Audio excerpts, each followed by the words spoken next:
Hey folks, Jim Dunaway from The Next Round. It's time to look back and enjoy a week of Southeastern Conference football as we talk about what we saw in the field. And as always, we're excited to be partnered with our friends at Cowin Equipment. And they'd like to partner up with your company for all your heavy equipment needs. Visit everyone over at Cowin on their website at cowin.com to find out more about how you can save with your heavy equipment solution, from rental and new equipment sales to superior service and parts. It's all right there with our friends at Cowin Equipment. Visit cowin.com. That's cowin.com. Now let's check out the action. So many places to start, but we got to start with the obvious one here locally.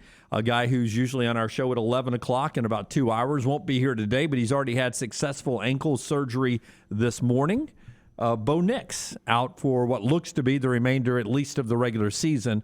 Bo Nix and Auburn this past weekend had the game of the weekend, I thought. I thought it was a very entertaining game. And Bo, to me, as well as he played in spots against LSU and Arkansas, those first four possessions, he was incredible. Yep. And that was just a game of two halves. And it's hard to explain it if you're an Auburn fan, not only the frustration and how you lost that game, but now when you lose Bo for the remainder of the season, I didn't know why TJ Finley came in late, and I guess we know now.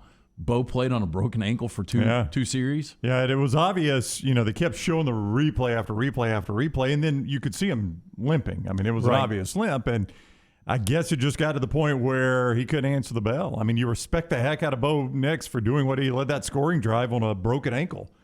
An ankle that's bad enough he had to have surgery on. He played basically a quarter and a half on it. You got to respect the heck out of that. By the way, I don't know if he's ever going to be a quarterback that's going to win a championship at Auburn, but when it's all said and done and his career is past, there is one thing that you will always say about Bo: toughness, competitor. No doubt about it. You can't take those away. No doubt. Bo Nix played through that injury. 3 drives he played on that broken ankle, including the touchdown drive at the end. Then, of course, Anders Carlson gets hurt on the onside kick attempt. Banged knees and has an ACL injury. So tough weekend for Auburn. A lot of regrouping that's going to have to happen this week. Tom Brady gave the media 62 seconds this past week. Healthy Tom Brady gave the media 62 seconds. Surely Bo Nix with a broken ankle wouldn't go do media postgame after his team blew a 28-3 lead, would he, Brown? Oh, yes, he would. Bo Nix sat down for a lengthy interview with the news media at Jordan-Hare afterwards and said this about Auburn blowing the 28-3 game.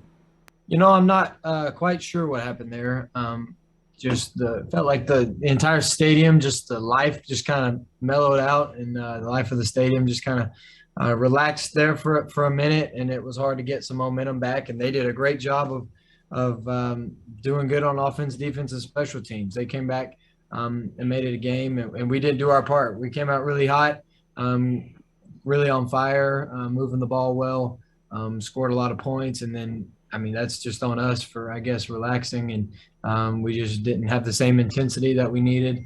You just kind of felt it, and that's never good. Greg from Pell City on Twitter says, hey, my best of the weekend was first quarter, Tennessee up 10-7. I look like a genius. Remember, he picked Tennessee pulling the upset against Georgia.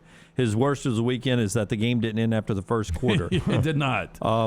Georgia dominates that game, and they win it 41-17. Late touchdown just to give another team a moral victory against Georgia's defense.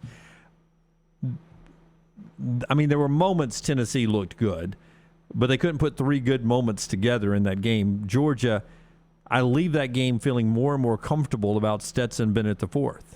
I do too, and again, he's crafty. He's more athletic than people give him credit for. Crafty. He is crafty, man. So you make it sound like when you see him in the open field, his ability to make you understand how Kyler Murray makes guys miss, but Stetson Bennett is making guys miss. Crafty, though, to me is Martha Stewart, right? She's crafty. No, Lance makes it sound like he has to rewire the offensive line with the play clock running now. He's crafty. And here's the thing, man. Josh Heupel knew this going in. You've got to play really a perfect game against that defense. You're -2 in turnovers. And, Tennessee was pretty good on third downs, but they get destroyed on the ground. 274-55 was the rushing yards for Georgia. When Georgia can run the football like that, they turn you over. You can't beat them. It's crazy. You watch Georgia, and there's just no individual performance that jumps out at you. It's such a good team. Yeah, It's James such a Cook good was team. pretty good this week, though. Yeah, he had 10 carries, 104 yards. That's a great per average, 10 carries, 104 yards. That's a heck of an average, but he only had the 10 carries. Matt Berry described it best on College Football Final. He calls Georgia a slow bleed. Yeah. They give you one of those body wounds, and then they fight around with you while you bleed out, and you eventually die. It's the way Alabama used to play. Yep. It's the way Alabama used to play before, when Kirby was there. I mean, it's what he saw for years at Alabama is, I might kick a field goal on my first possession. I might have to kick a field goal on my second possession. Oop, there's a turnover by you. Now I'm up, I'm up 13-0 now. Yep. And all of a sudden I turn around, it's 21-3, and I've got 105 yards of total offense, and I got no hope.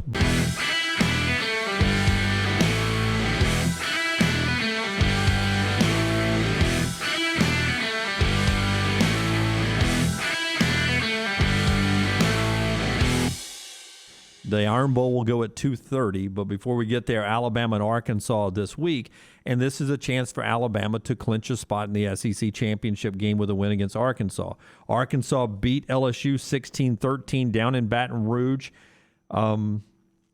KJ Jefferson comes to town. They're not clicking offensively like they were against Texas and Texas A&M early. What has happened to them offensively? KJ Jefferson just isn't playing as well. The offensive line isn't playing great. I mean, they had 13 first downs against LSU. They were 3 for 16 on third downs. Whew. Look, people are talking about Kendall Briles getting a job. To me, that offense has not been impressive. I would agree with you. And is it because he's not running as effective as he was early on in the season? He got banged up and hasn't been the same quarterback since he got banged up. I'm not saying he's still injured now. But for Alabama, Judgment Day is what Nick Saban called it. I really challenged the team this week. I told them it was kind of Judgment Day for us. We've been a little bit inconsistent.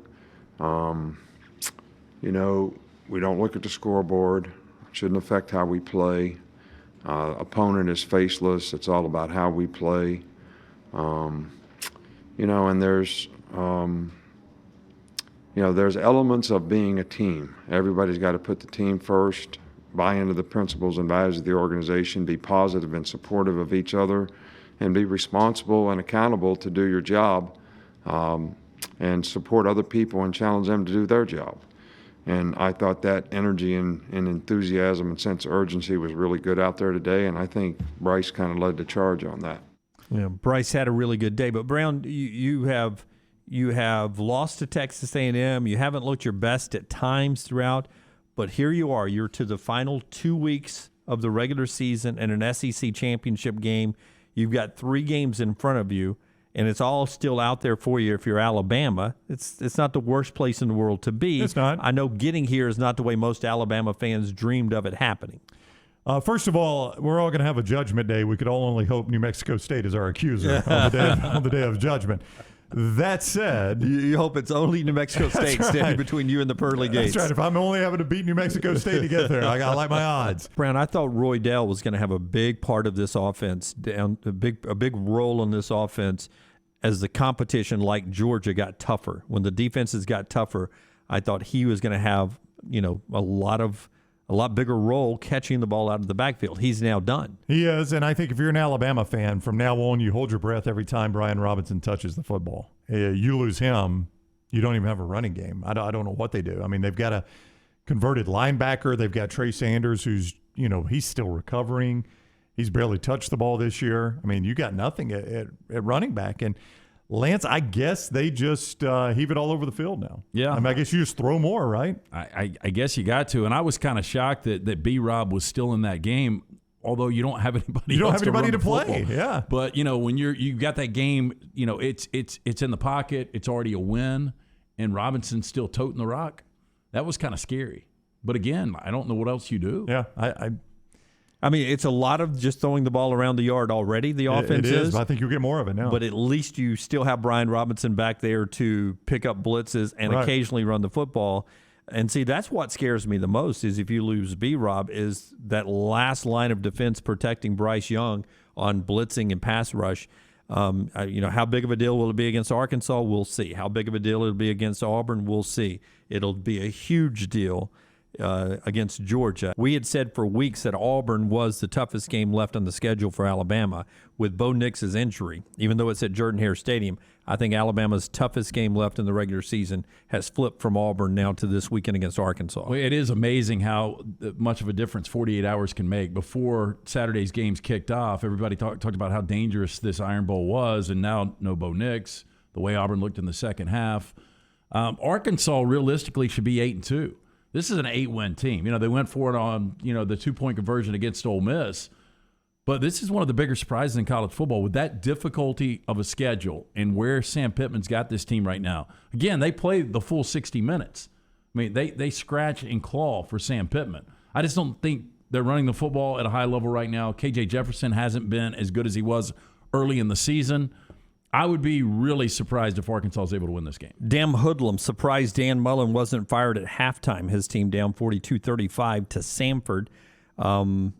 Most points a Florida program ever had given up in a half. 42 points to Samford. No knock on Samford, but what do you think of Dan Mullen after this game? What do you think of where he is with this Florida program after it's a win? But it's one of those wins that you're left scratching your head a little bit. Yeah, I don't get it right now. When you look at Florida, the only team they're in front of right now in the East is Vanderbilt. So they're in 6th place in the SEC East after winning the division last year. And, I brought it up a few weeks ago. Somebody wrote an article talking about he's trying to pull a George Costanza and get fired. Mm-hmm. It almost looks like that. Kind of feels that way. I mean, from the press conferences, anytime he's behind a microphone, they're not performing on the field. I mean, this is a 5-5. They could easily, at the end of the year, they could be 5-7. Brown talked about the 2 losable games. They can win both. They could lose both of these games. And for Florida to be, at one particular time, a top 5 team last year to where they are right now is baffling. Yeah, I mean, at best, they're going to be a 7-5 team going to a very blah bowl game. Might be coming to Birmingham. Here's Dan Mullen asked about how do you put into context for a Florida program a 70-52 win over Samford? 70-52, not in basketball, but in football. Here's Dan Mullen. 70 points, 700 yards, but does it feel like, I don't want to say like a kind of a bad performance in some ways? I mean, well, thank you, Trent Grimm from The Independent, right there. No, but I mean, that's a win. I get it, Dan. I get it, Dan. But no team had ever scored even 42 points in the first half of. Yeah, I don't think. I think though you look at that. I don't think. I don't be. They're a offensive football team, and they score points. They have some good players. We're enjoying the win because it's hard to win. It is hard to win in the game of football. And, despite different – and when you face adversity, we've faced plenty of adversity and not come out on the right end of it. So, I don't want to say that because that'd be kind of disrespectful to our guys, their guys, and the game of football. Dan Mullen there after that game. It's a hard game to put it – you are happy you win because if Emory Jones doesn't have the game he has – you lose the football game. Well, a lot of people were critical of the locker room video, too, of the celebration, him dancing, the players dancing. I mean, I get what people are saying with that, but what are you supposed to do? I mean, you're supposed to tell players, do not celebrate this win. I mean, these are college kids. Let them have fun. They are college kids that have fun. You would like the fact that Dan Mullen is running a program where the players would say, my coach is going to be pissed at this win. And this is going to be a rough week of practice. We have to be better than this. I would imagine that's the way this win would have felt in Tuscaloosa. Well, and this is a program that should strive for excellence. And if I'm a Florida fan, I went from, at this time last year, thinking about, before that LSU game, we've still got a chance at a 14 playoff. And now, I brought this up jokingly, but Mark Slaybach has got Florida playing Central Florida at the Ticket Smarter Birmingham Bowl. Yeah, all right. I'll go. So you go from possibly being a 14 playoff last year to being in the Birmingham Bowl. So if Auburn loses South Carolina and Alabama, they could push Florida out of Birmingham. They could. Yeah. It's a battle for Birmingham. Yeah.